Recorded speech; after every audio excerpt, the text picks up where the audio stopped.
remember Peter being like, "You're not supposed to cry during this, so can you like kind of hold it together and like "That's not not the cry?" scene." Exactly.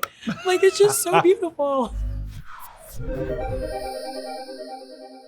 Everything about this movie is something that is near and dear to my heart personally. So it was just one of those things where it's like, I would be so honored if I could be a part of this movie. And the fact that it's just so well written and, you know, great cast and just everything about it's just a dream.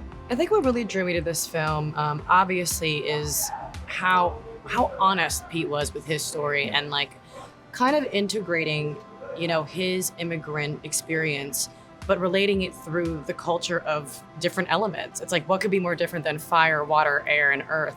And nothing could be more true for the different cultures that, you know, people have in real life as well. But for me, like, I just related a lot to the character Ember. She is this little fireball who has just tenacity and just, you know, she's super outspoken. But she's also a character that is incredibly loyal to her family and lives in quite a small world. And, you know, she always is struggling with how to be better.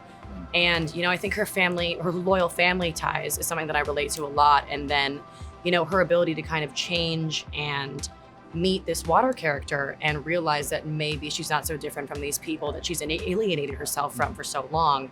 I think that was a really beautiful thing. And just, it's a film about self-love. It's a film about family love and romantic love. And like, I just love in general. And the world itself is just so beautiful and incredibly clever. Hats off to Pete and Denise for that as well.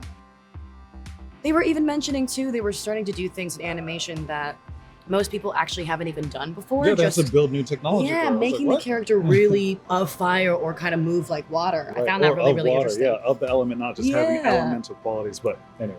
And I know so little about animation too, so to learn about that process, it's been really cool. The work that's put into the animation, you know, our work is all thoughtful. And that means the most to me because it's like, no matter what, you're putting everything you can into everything, but also with like a generosity of spirit and goodwill for the people that you're working with. You know, I think I'm quite good with my voice in general when I tell stories or imitate things, and I'm very animated.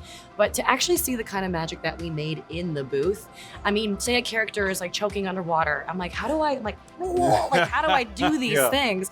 I felt like, you know, Peter was so patient with that process, but I think I definitely surprised myself in how far I went in certain terms of, you know, giving life to an animated character. I've never done that before. Yeah, the whole process of like, well, I didn't realize, I guess, how long the process actually is. Mm-hmm. And Denise and Pete have been on this project, I mean, years and years before us. And we've been working on this for like over a year now. Yeah. Which is the longest I've ever worked on any, you know, so it's like, oh, this is, you know, just the detail and the care that they put into every single line is something that was kind of, you know, new to me to experience it while it's being made, while I'm being a part of it. So yeah, it's kind of cool. Also just being a part of Disney and Pixar. Like I have grown up watching Pixar films and Disney is just a part of the fiber of my being. So I don't even think until D23, it's like actually sunk in that we are a part of something that is so important to me and like, I guess to so many other people as well. It's so cool. I sent a photo of my character to Sam Neill, who I just recently worked with on Jurassic, and he was like, he looks like you sound. And that meant the most to me. I mean, he was joking, but like, I was like, thanks, Sam.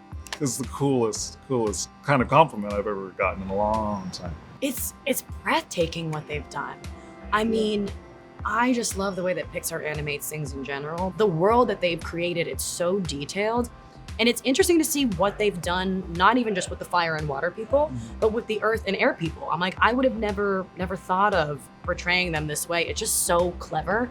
And it's funny too. Like some of the characters are really funny in the way they've animated them too. Yeah. Oh yeah, man. All right. We can't spoil. I keep on wanting to. I'm like, man, I gotta get it together today. I know. But it's like, well, what do you think an Element City would look like? There's such different elements and like actually putting them together. I think the city, we've only gotten like quick glimpses of it, but it looks like a fun place to be, that's for sure. A fun, chaotic, dangerous place to be. Yeah.